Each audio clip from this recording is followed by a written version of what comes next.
Hello, welcome to our next installment of Bridge House Interactive. I'm Lisa Bongiovanni, the Chief Operating Officer here at Bridge House, and I'll be your host today for our panel discussion with our service group leads. Pleased to have with me today Giorgio Molinario, Lance Shoulders, and William Pleasant. Thanks, Lisa. Glad to be here. Thanks, Lisa. Good to be here. Well, let's get right to it. I want to start by having each of you give a little synopsis of your respective groups. Giorgio, why don't you start? Thanks, Lisa. So I'm responsible for the due diligence service group. Bridge House provides traditional environmental due diligence to evaluate known and potential contamination liabilities. But we also provide a tailored approach to ESG due diligence, designed to identify both material risks and value creation opportunities associated with environmental, social, and governance considerations, which vary according to the target's business sector and operations.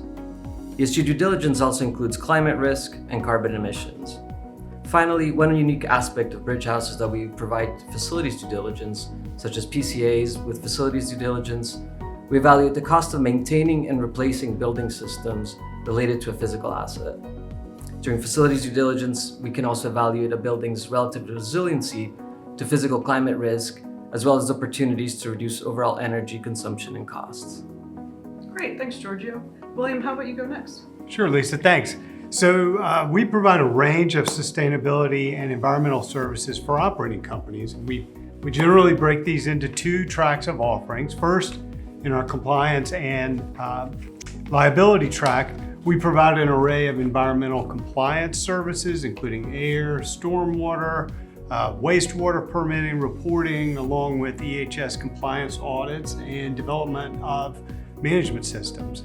We also provide OSHA compliance health and safety systems for portfolio companies, and then we assist clients with evaluating potential liabilities associated with impacted sites, and then managing liabilities through oversight of remediation, investigations, reserve analyses, which can also include insurance recovery assessments.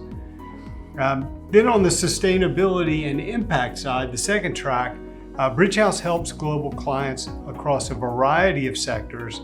We help them develop sustainability strategies and sustainability programs that make sense for them.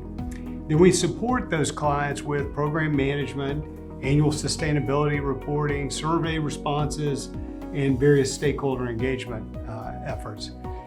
We also have a robust carbon, climate risk, and energy practice area that can help with initiatives that reduce costs and improve efficiencies in these areas.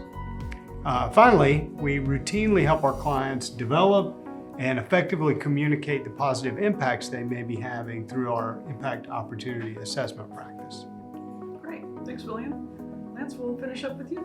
Great. Thanks, Lisa. Bridge House Firm Fund Services Group has supported over 60 middle and upper market private equity and private credit debt firms with the development and implementation of the ESG management programs. This includes ESG policy development, ESG due diligence integration, ESG metrics and monitoring strategy, and we also do things like UNPRI, mock scoring, and gap analysis. We also support our clients who have signed up for specific reporting programs like EDCI or SFDR in Europe. Last year, we collaborated with our clients to collect ESG metrics and KPIs from over 200 portfolio companies, and we strive to implement ESG programs fit for firm purpose. And this means it covers key events such as fundraising, deal flow during both acquisition and exit, and ongoing ESG monitoring and measurement. Great overviews. Next, a two-part question. What differentiates Bridge House's services in your respective service groups? How does your service group interact with the other two? Lance, let's start where we ended. Great, thanks. I think the differentiation for us in Firm Fund I alluded to in the introduction. We strive to design, implement fit-for-purpose ESG programs for our clients and their respective portfolio companies. Much of this is still new for our clients. So that combined with the barrage of standards they're getting and reporting bodies that are coming after them, we strive to be prescriptive with our clients, but always have a why behind the approaches and solutions we would like them to implement. And as far as the integration goes with these guys, I believe they're both natural opportunity extensions. Recommending a strong ESG due diligence process that is appropriate for each client is what we do. And the program support work within the Firm Fund gives us access to the portfolio companies where several of our services that William talked about could drive value at the portfolio company level. Great, thanks Lance. William, what's your perspective on differentiating integration points for corporate services? And then Giorgio, if you want to follow after him. Yeah, I'll pick up where Lance left off. It's really about value creation. As we see, embedded, thoughtful sustainability programs can drive EBITDA improvement and really better value at exit. So rather than checking ESG boxes, we are laser focused on organizing around sustainability related topics that matter for the client, so they can then see results that impact the bottom line. As for integration, I'll stick with that value creation message. While due diligence or a firm level metric collection effort may identify acute opportunities or issues, it can also translate into a longer term program that's designed to drive mid and long term value creation. So we also see value in closely integrating with the firm fund team when they're engaged at the program management level for the PE firm or fund, especially where a firm has an investment strategy that targets companies in specific verticals or industries. Because a successful sustainability program at the portfolio company can also often be replicated on sort of a playbook model across the firm's portfolios. Yeah, and so Lisa, differentiation and due diligence for Bridgehouse, is that we're set up to provide a full range of due diligence services. Traditional EDD, like I said, facilities, property assessments, and ESG due diligence. And the integration is that we have a cross-trained team that is unique in the industry. This allows us to share findings and see insights that would not have otherwise been possible. I will echo the same integration points that the other service groups have mentioned. We've been set up as a truly integrated due diligence process from the beginning. And this really allows us to better identify and quantify risks and create and identify those value creation opportunities. Let's close with the emerging trends for each of your areas. Giorgio, why don't you start on this one? Yeah, in the last year, a trend that we've been seeing is the inclusion of climate risk in due diligence.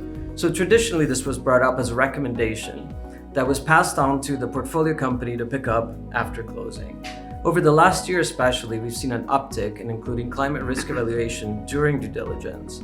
And in many cases, we find potentially material risks, from climate risk, and we can offer advice around mitigation opportunities.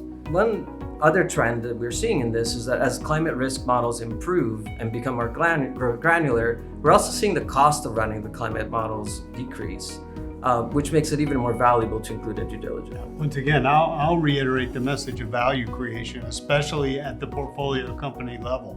This cuts through the politicization of ESG, the noise we hear in the public sphere, and offsets the uncertainty around the regulatory landscape.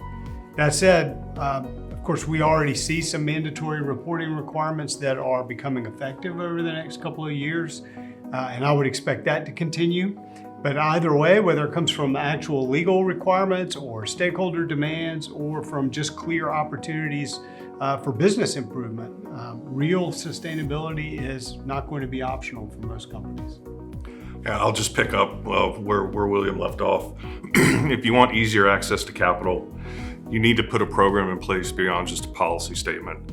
That does not mean you should, nor should you sign up to be a signatory for everything under the sun, but your funding and investment strategies need to have an ESG lens applied to them. Thanks again for your insights and for your time today. I've really enjoyed facilitating the discussion, and keep an eye out for the next installment of Bridgehouse Interactive at bridgehouseadvisors.com.